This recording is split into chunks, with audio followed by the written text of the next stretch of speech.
Welcome to the 700 Club. Here's some sage advice. Don't believe everything you see on the internet. And that's a message from two prominent Christian leaders speaking out against the anti-vaccine messages that are gaining traction online.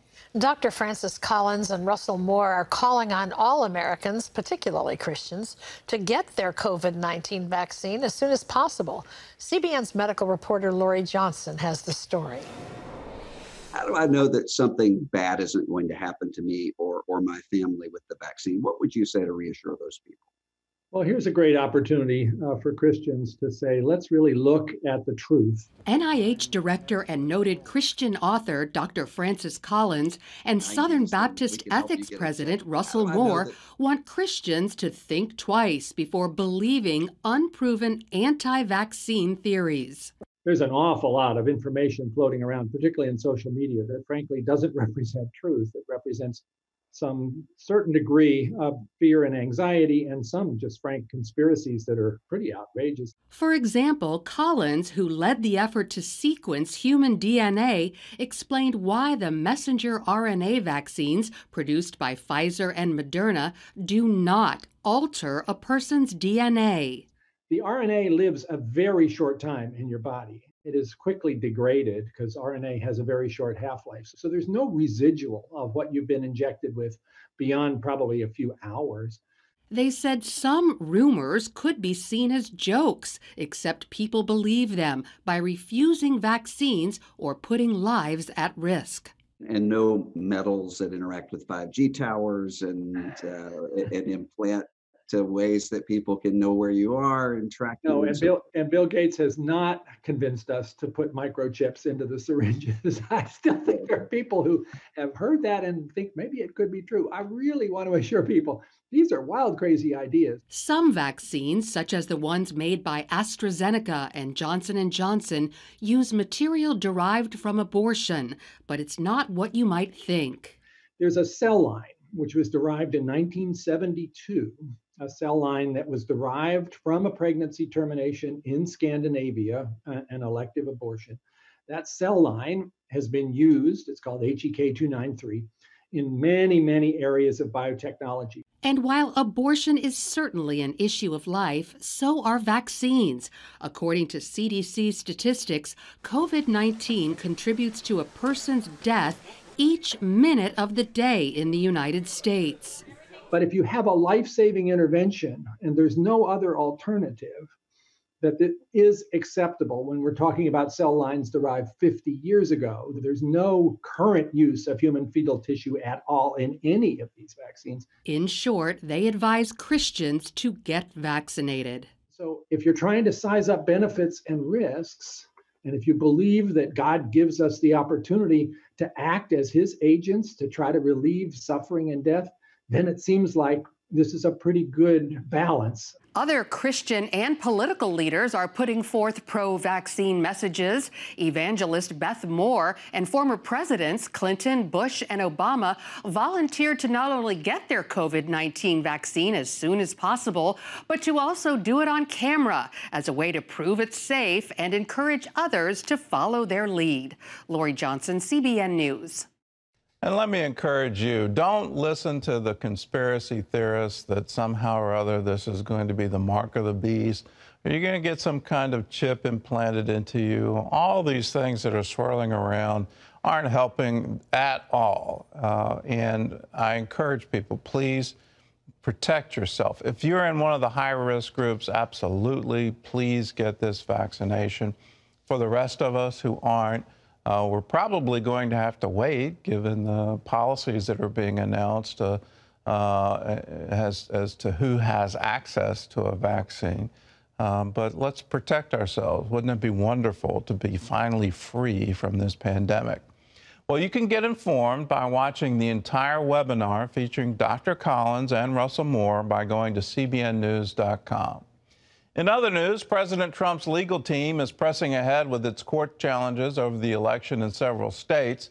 John Jessup has that story from our CBN News Bureau in Washington. John?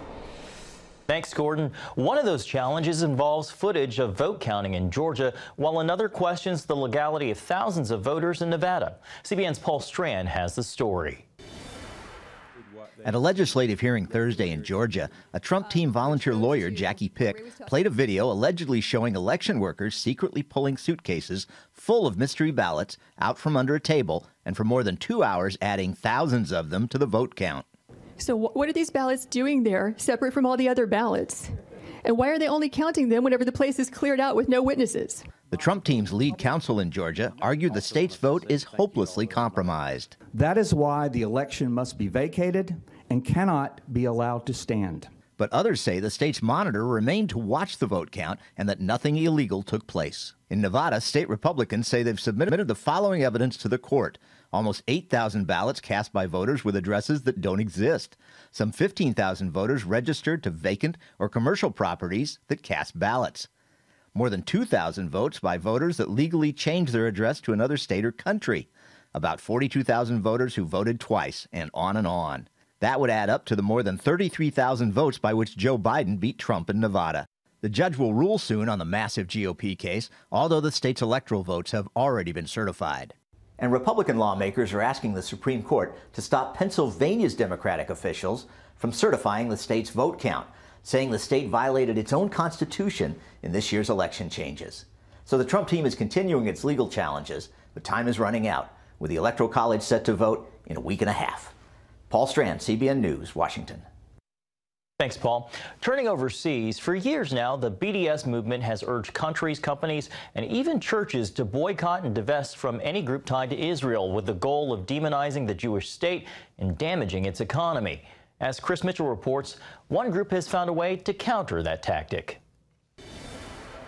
It's called Arise. We thought instead of fighting the campaign to boycott, let's work on the positive level of connecting the millions of Christian business people around the world to the economy of Israel, people who are positively predisposed towards doing business in Israel. President and Executive Chairman Caleb Maya says it's all about matchmaking. We connect businesses to businesses in a very tailor-made way. Last year, some 550 business people from 35 nations attended the Arise Summit. Based on our feedback forms, we created about $34 million of immediate transactions on that one day, with an estimated economic impact of $350 million over the next 10 years. There's a great crowd of Christians around the world who want to do business with Israel, and we just want to make that process as simple and easy as possible.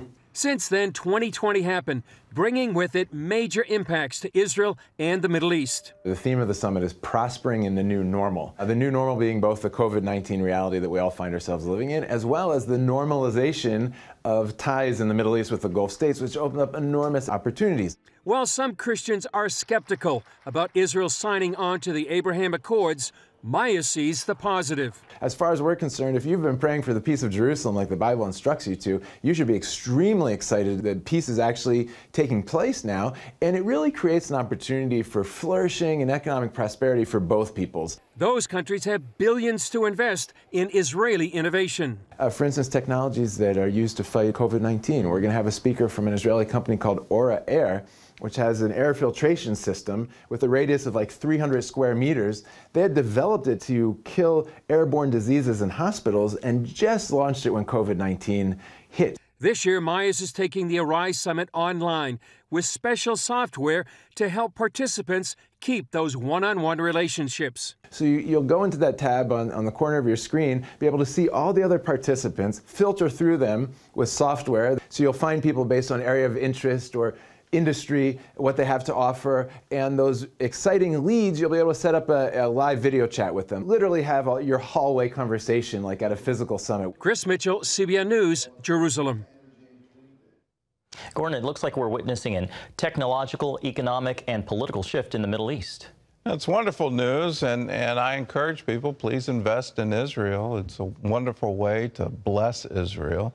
And as we see peace breaking out throughout the region, these Abraham Accords are really, moving the needle. And we'll see if Saudi Arabia joins in with it. That would be a complete game changer in terms of the Middle East and the geopolitics there, and a coalition that actually has the ability to stand against Iran.